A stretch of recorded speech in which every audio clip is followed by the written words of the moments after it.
आज का topic aspirational district programme Bharat सरकार का जो 2018 में शुरू हुआ और उसके बाद उसकी सक्सेस स्टोरी पर एस्पिरेशनल ब्लॉक प्रोग्राम जो 2023 में शुरू हुआ उस पर बात करेंगे।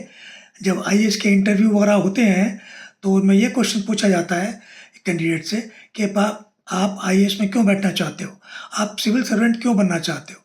तो ये बहुत बड़ा कारण है कि आप ये बता सकें कि भाई यहाँ समाज की उन्नति के लिए, देश के डेवलपमेंट के लिए हम बहुत बड़ा जो है हिस्सेदार बन सकते हैं। तो ये एक ऐसा जो सिविल सर्वेंट्स के लिए मुकाम है जिसमें वो सबसे ज़्यादा सेवा कर सकते हैं। तो मैं चाहूँगा कि अगर आपको ये वीडियो अच्छा लगे तो इस चैनल को सब्सक्राइब करें, वीडियो को लाइक करें और हमारे जो ग्राफिक्स जो सोशल बज़ वाले बनाते हैं उनको भी मैं धन्यवाद देना चाहूँगा। तो अब शुरू करते हैं कि 2016 में यूएनडीपी ने जो ह्यूमन डेवलपमेंट इंडेक्स निकाला उसमें भारत की बहुत नीची पोजीशन 131 थी 188 में से।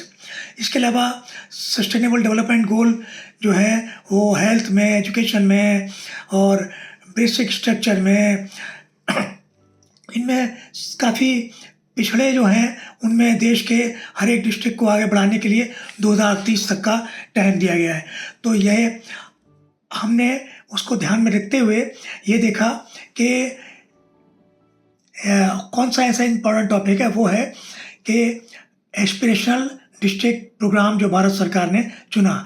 सबसे पिछड़े हुए जो डिस्ट्रिक्ट हैं उनको एस्पिरेशनल डिस्ट्रिक्ट के नाम से 3 जो है ब्रॉड कंटूर बनाए, जिसमें कन्वर्जेंस था जो सेंटर और स्टेट के बीच में जो स्कीम है उनके बेनिफिट के लिए, कोलैबोरेशन जो है स्टेट, सेंटर और डिस्ट्रिक्ट लेवल पे, और कंपटीशन आपस में, पहले स्टेट के साथ फिर देश के सबसे अच्छे डिस्ट्रिक्ट के साथ। तो अब इसमें क्राइटेरियन जो रखा कौन से चुने गए, सबसे नीचे वाले 112 डिस्ट्रिक्ट नीति आयोग ने चुने 739 डिस्ट्रिक्ट्स में से और 28 स्टेट्स में से। तो इनका जो लिया गया कि करीब करीब हर एक स्टेट से कम से कम एक हो, जिसमें आप देखिए झारखंड के सबसे ज़्यादा हैं, बिहार के नंबर 2 पर हैं। तो इनमें जो है कंपोजिट इंडेक्स बनाए गए, स्टैंडर्डाइज किया गया जो सोशो इकोनॉमिक डेटा हमें मिलते हैं, चाहे पॉपुलेशन से रिलेटेड, एजुकेशन से रिलेटेड और हेल्थ से रिलेटेड, वो सबको सोशो इकोनॉमिक उनको लेकर जितने हेट्रोजीनियस जो डेटा हैं सारे डिस्ट्रिक्ट के उनको इकट्ठा किया गया और ये देखा गया no district should be left behind. तो सबका साथ, सबका विकास और सबका विश्वास, इसके साथ ये बनाए गए। और इसमें 5 थीम जो लिए गए उसमें हेल्थ और एजुकेशन में 30% लिए गए और एग्रीकल्चर और वाटर रिसोर्सेज के 20% दिया गया वेटेज, फाइनेंशियल इंक्लूजन का और बेसिक इंफ्रास्ट्रक्चर का 5 और 10% लिया गया। ये क्या है बेसिक, वो मैं एशियन जो हमारे एस्पिरेशनल ब्लॉक प्रोग्राम है उसमें डिफाइन करूंगा 5 थीम्स को। लेकिन ये जो थीम है वो जैसे मैंने बताया 49 की परफॉर्मेंस इंडिकेटर उन पर आधारित हैं, जो जैसे हेल्थ और एजुकेशन के लिए 13 और 8 वगैरह हैं जो दिया गया है यहाँ स्लाइड में, और इसका जो है URL भी दिया गया है। तो इनमें डेल्टा रैंकिंग हर मंथ का रियल टाइम डेटा इकट्ठा करके इनको बनाया गया और उसमें डिस्टेंट टू फ्रंटियर यानी कि सबसे पिछड़े को सबसे बेस्ट डिस्ट्रिक्ट के जो स्टेट में है उससे जोड़ा गया कि उससे कंपटीशन कराया गया, फिर उसका जो बेस्ट स्टेट है उसके साथ। यहाँ पर ये 112 जो डिस्ट्रिक्ट हैं उनकी लिस्ट दी हुई है। इसके नतीजे बहुत हैरान करने वाले निकले, क्योंकि 2021 में ही 2 साल के 3 साल के डेटा लेकर जो इन्होंने हार्वर्ड ने और स्टैनफोर्ड यूनिवर्सिटी के जो इस विशेषज्ञ हैं, NGOs हैं, उन्होंने असेस किया इसको 2021 में और ये रिपोर्टें तैयार की गई और इसमें पाया गया कि इसका जो कुछ डिस्ट्रिक्ट में जो बॉटम लाइन है वो डेवलप्ड डिस्ट्रिक्ट से भी आगे बढ़ गए हैं। जैसे एग्जांपल आप देख रहे हैं यहाँ कि छत्तीसगढ़ के साहेबगंज का कंपैरिजन किया गया इसके छत्तीसगढ़ के पूर्वी संगम डिस्ट्रिक्ट से और कौन सा डेटा था वो, इंस्टीट्यूशनल डिलीवरी का, यानी हेल्थ का, और उसको फिर 89 डिस्ट्रिक्ट पूरे इंडिया में ऐसे उनसे कंपेयर किया गया जो बेस्ट है। तो इसमें श्रावस्ती का, जैसे श्रावस्ती बॉटम लाइन हो गया, मथुरा बेस्ट हो गया इस जो हेल्थ के इंडेक्स पर, और मोकांगचंग करके नागालैंड का जो बेस्ट था उनसे कंपेयर किया गया। तो चैंपियन ऑफ चेंज का डैशबोर्ड बनाया गया और उसमें नीति आयोग ने हर एक का रैंक दिया कि इसका 56 रैंक है तो ये नंबर 1 रैंक से कर रहा है कंपेरिजन, इसका 58 है रैंक और ये 22वां जो बेस्ट रैंक है डिस्ट्रिक्ट उससे कर रहा है, और फिर वो नंबर 1 रैंक है उससे कर रहा है डिस्ट्रिक्ट। तो ये जो रिजल्ट इसके निकल कर आए तो ये चौंकाने वाले थे, और उसमें सबसे बड़ी बातें क्या क्या थी। एक तो जो एडमिनिस्ट्रेशन को डिमिस्टिफाई किया गया, गवर्नेंस सिस्टम में डीएम को पावर दे दी गई कि आप डिसाइड करें, तो वो सीनियर ऑफिसर स्टेट, सेंटर के बेनिफिशियरी स्कीम, जो लाइन मिनिस्ट्री हैं, सबसे कोऑर्डिनेट करके बेस्ट प्रैक्टिसेस, सक्सेस स्टोरीज, ये सब इनको जो यूटिलाइज किया गया, और जहाँ जहाँ प्रॉब्लम हुई आपस में सुलझा ली गई, यानी जो ब्यूरोक्रेटिक रेड टेपिज्म वो ख़त्म किया गया। तो इसमें नारायणपुर का छत्तीसगढ़ का 2024 में नंबर 1 आया डेल्टा रैंकिंग में साल का, और हरिद्वार आया 2022 में। इसके अलावा हर मंथ के रैंकिंग होती थी। तो इनकी जो सक्सेस स्टोरी के बारे में बताना चाहूँगा कि मीडिया ने इतनी तारीफ़ की कि इकोनॉमिक टाइम्स में 25 फरवरी 2021 में आया कि बहुत अच्छा है कर रहे हैं। इंडियन एक्सप्रेस 27 अक्टूबर 2024 को झारखंड में ये पाया गया कि इसके 66 जो लेजिस्लेटिव कॉन्स्टिट्यूंसीज हैं वो इतने अच्छे उन्होंने परफॉर्म किया वहाँ के डिस्ट्रिक्ट में कि 81 जो टोटल असेंबली कॉन्स्टिट्यूंसीज हैं उसमें सबसे आगे आ गई। और उसका नतीजा कुछ अखबारों ने यह भी लिखा, इंडियन एक्सप्रेस में मैंने पढ़ा कि जहाँ 23% सरकार को वोट मिला था सेंट्रल गवर्नमेंट को, वो करीब 58% जो है 2019 में मिला 5 साल बाद।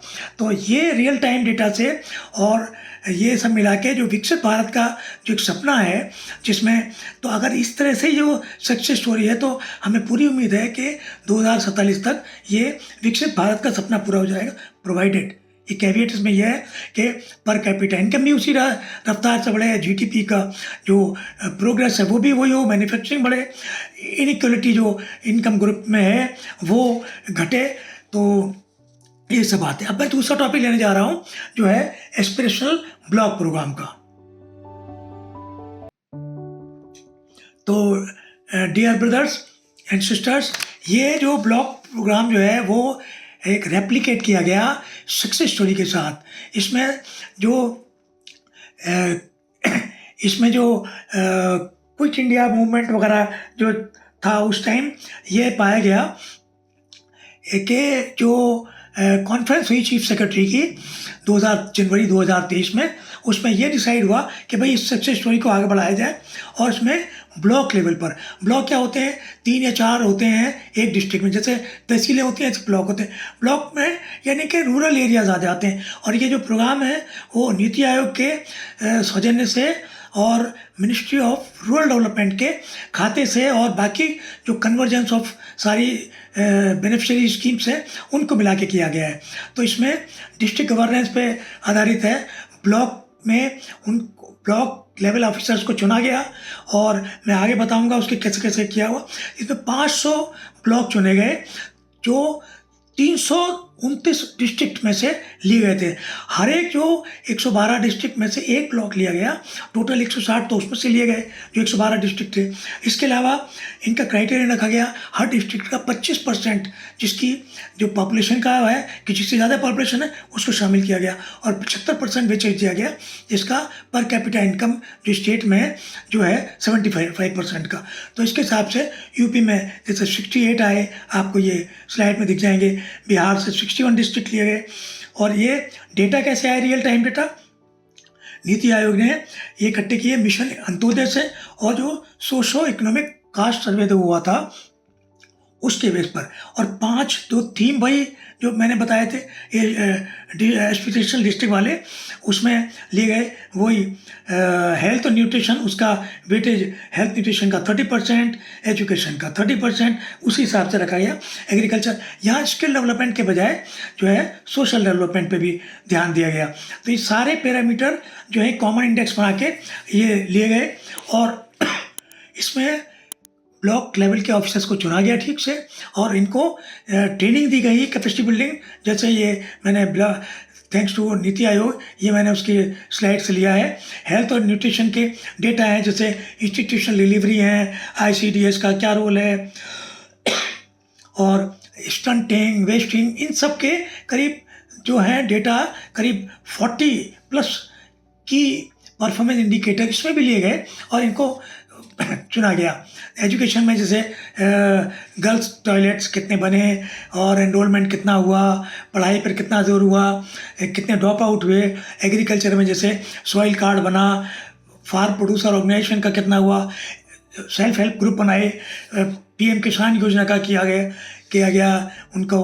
और इसमें जैसे बेसिक इंफ्रास्ट्रक्चर में ODF कितने हुए उस ब्लॉक में, भारत नेट क्या हर पंचायत में है और काम कर रहा है कि नहीं, और कितने घर बने PMAY में। और सोशल डेवलपमेंट में जैसे दिए गए बैंकिंग जो है वो हर एक को सुविधा है, फाइनेंशियल इंक्लूजन की, डिजिटल साक्षरता है कि नहीं है। तो इसमें आप देखेंगे कि ये जो ABP स्ट्रेटेजी बनाई गई है नीति आयोग ने, ये बड़े अच्छा डायग्राम आपको लगेगा। और इसमें बस मैं बताना चाहूँगा कि तिरयानी ब्लॉक जो है वो कुमारम भीम आसिफाबाद डिस्ट्रिक्ट का, वो तेलंगाना का वो नंबर 1 था, और नंबर 2 जो था वो कौशाम्बी था, ब्लॉक कौशाम्बी डिस्ट्रिक्ट का ही। और मैं आपको बता दूं कि 2018-19 में जब मैं 10 सर्किट पे वर्ल्ड बैंक के लिए मीटिंग करने गया था, तो 2011 के 5 DM ने ये मुझे बताया, कौशाम्बी, श्रावस्ती, सिद्धार्थनगर, सारनाथ, के भाई कि सर हमें जो है CM ने बुला के पूछा था कि हम बॉटम लाइन डिस्ट्रिक्ट में आपको पोस्ट कर रहे हैं, आपको बहुत काम कर रहे हैं, और हम बड़ी मेहनत से ये काम कर रहे हैं। और देखिए उसका नतीजा कि 4-5 साल बाद श्रावस्ती वाज सेकंड मोस्ट। तो ये सब सक्सेस स्टोरी है, और इस तरह से चलता रहा तो मुझे लगता है कि सिविल सर्विस का जो बेस्ट यूज़ होगा, और ये बड़ा अच्छे साइन है हमारे विकसित भारत के लिए। तो अगर ये अच्छा लगा हो, इन्फॉर्मेटिव, ख़ास तौर से जो स्लाइड मैंने मेहनत करके बनाई है, तो इनको लाइक करिए। और जो है मैं सोशल बस को भी धन्यवाद देना चाहूँगा, अच्छी तरह किया। और आप सबको धन्यवाद देखने के लिए। नमस्कार।